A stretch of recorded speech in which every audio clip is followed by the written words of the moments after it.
পুরো প্রক্রিয়াটা সম্পর্কে আমরা জানি যে যে একটা সংস্কারের কথা বলা হচ্ছে, নির্বাচন নিয়ে অনেক ঠেলাঠেলি হচ্ছে, এবং সবশেষে আমরা দেখলাম যে না, একটা জায়গায় স্থির হলো ফেব্রুয়ারিতে নির্বাচন হবে। কিন্তু এখন আমি এখানে যা বুঝতে পারছি, মানে অনেকের সাথে কথা বলে যা বুঝছি, যে অনেকে সন্দিহান, সন্দেহ পোষণ করছে আদৌ কি নির্বাচন হবে। এই এই সন্দেহটা দূর করার দায়িত্ব হচ্ছে এখন যারা দায়িত্বে আছে। আপনার কাছে কি মনে হয় যে মানে এদের মানে যারা মানে এরা আস্থার মধ্যে নিতে পারছে না, কিংবা আমি যদি এভাবে প্রশ্ন করি যে ফেব্রুয়ারিতে যদি নির্বাচন হয়ও, তাহলে এই গভর্নমেন্ট এই যে সেট আপ যেটা আছে, এই সেট আপটা নির্বাচন কন্ডাক্ট করতে পারবে? আচ্ছা, এটা একটা ভেরি গুড কোয়েশ্চেন। আমি আপনাকে বলে রাখি, শেষ হলো আমি মনে প্রাণে বিশ্বাস করি নির্বাচন হবে, কারণ নির্বাচন না হওয়ার মতো আর বিকল্প আসলে এখন আর নেই। যেটা ছিল একটা সময় যে 5 বছর থাকতে হবে সেই, এটার থেকে আমি মনে করি যে সরকারও চায় না, এবং অনেক ক্ষেত্রে মানুষ এসেছে বিভিন্ন বিভিন্ন কারণে। নির্বাচন হবে এটা আমি বিশ্বাস করি, এবং আমি বিশ্বাস করি যারা বলেন নির্বাচন হবে না, এদের ভিতরে কিছু মানুষ আছেন তারা একটা সন্দেহ যে কোন কারণে মনে করেন, আমি জানি না কেন। আর ভাস্ট মেজরিটি কারণ যারা, বিশেষ করে আওয়ামী লীগপন্থী যারা আছেন, তারা এটাকে ইচ্ছাকৃতভাবে এটা ম্যানিপুলেট করে, এটা স্প্রেড করে থাকেন যেন কেওস হয় সরকারে, বাংলাদেশে যেন কেওস হয়। মনে রাখবেন, আওয়ামী লীগের ফিরে আসা, ভারতীয়করণের ফিরে আসার একমাত্র উপায় হলো দেশের যত বেশি কেওস হবে তত শান্তিপূর্ণ কোনো বাংলাদেশে আওয়ামী লীগের ফিরে আসার সম্ভাবনা একদম নাই। তো সেক্ষেত্রে এই কেওসটা হতে পারে, এবং এরা বিভিন্ন জায়গা থেকে এটা সৃষ্টি হয়। এই সরকার নির্বাচন দিবে না, বিএনপিকে উস্কে দেওয়া, বিভিন্ন রাজনৈতিক দল যারা আছে যারা মনে করেন নির্বাচন চান, তারা তাদেরকে উস্কে দেওয়া এবং এটাকে স্প্রেড করা মানুষের ভিতরে, এটা তারাই এই কাজটা করে থাকে। এবং as far as my little knowledge goes, আমি বিশ্বাস করি নির্বাচন ফেব্রুয়ারির ভিতরেই, ফেব্রুয়ারিতে হবে। এটা ফার্স্ট উইক হতে পারে, সেকেন্ড উইক, থার্ড উইক হতে পারে, এখানেই নির্বাচন হবে। এবং আমি নির্বাচনের বাহিরে আর সরকারও কোনো কিছু চিন্তা করতেছে বলে আমার কাছে মনে হচ্ছে না। এবং আপনি জানেন যে আমি পুলিশ মহা পরিদর্শকের ইন্টারভিউ করেছিলাম স্বল্প সময় হলো।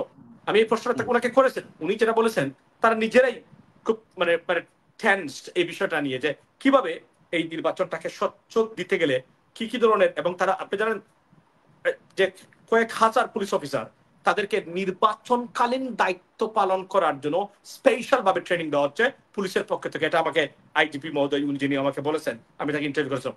তো এর মানে হচ্ছে যে ভিতরে সরকার প্রিপারেশন নিচ্ছে, কিন্তু বিশেষ করে পুলিশই মানে আগামীতে নির্বাচন মানে মানে নির্ধারণ করবে যে নির্বাচনটা কি ধরনের হবে সম্পূর্ণ পুলিশের উপর, এবং স্পেশাল অফিসার্সরা তারা অলরেডি এঙ্গেজ এবং বেন ট্রেন্ড, সো দ্যাট ওই নির্বাচনের জন্য তারা আপনার কাজ করতে পারেন।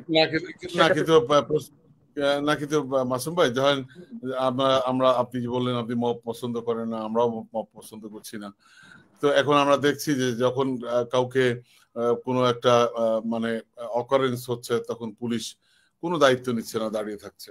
তো এখন ওই ভোটের বাক্স নিয়ে পালিয়ে যাবে পুলিশ, যে দাঁড়িয়ে থাকবে না, এর গ্যারান্টি কোথায়?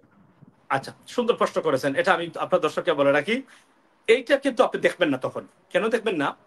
যারা নিষ্ক্রিয় এরা নির্বাচন চাওয়া অফিসার্স, কিন্তু তো তখন একটা নির্বাচনের পথে যাবে, ওই সময় তারা দায়িত্ব পালন করবে।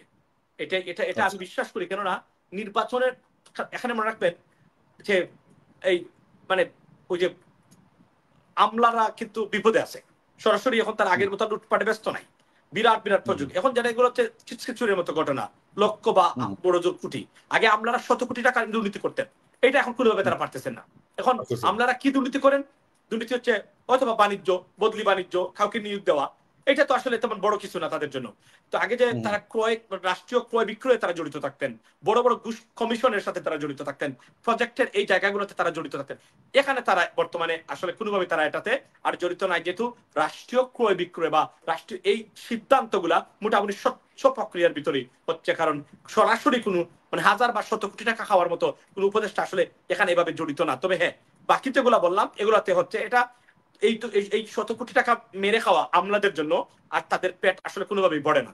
দেয়ারফর তারা এগুলো আছে। তবে আমি মনে করি নির্বাচন যখন যাবে এটা হবে, এবং নির্বাচন প্রক্রিয়াতে মানে যারা জড়িত থাকবেন একটা স্বচ্ছ নির্বাচন, এবং এই সন্ত্রাস হবে না। তখন মনে রাখবেন নির্বাচন এখানে এই সন্ত্রাসটা হবে কিনা তাও নির্ভর করে, এবং কারা ভোট চুরি, সন্ত্রাস বা ভোটের বাস্ক গিয়ে আপনার মানে গিয়ে টেনে আনতে পারেন, এরা কারা করবেন এটা কিন্তু আমরা জানি।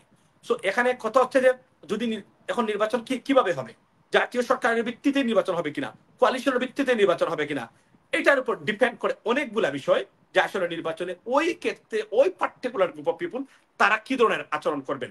তবে আমি মনে প্রাণে বিশ্বাস করি মানুষ সচেতন, চাইলেই এটা পারবেন না, এবং মানুষের প্রতিক্রিয়া কিন্তু ভয়ঙ্কর আকারে আসতে পারে। এটা আমার হচ্ছে আপনার অবজারভেশন।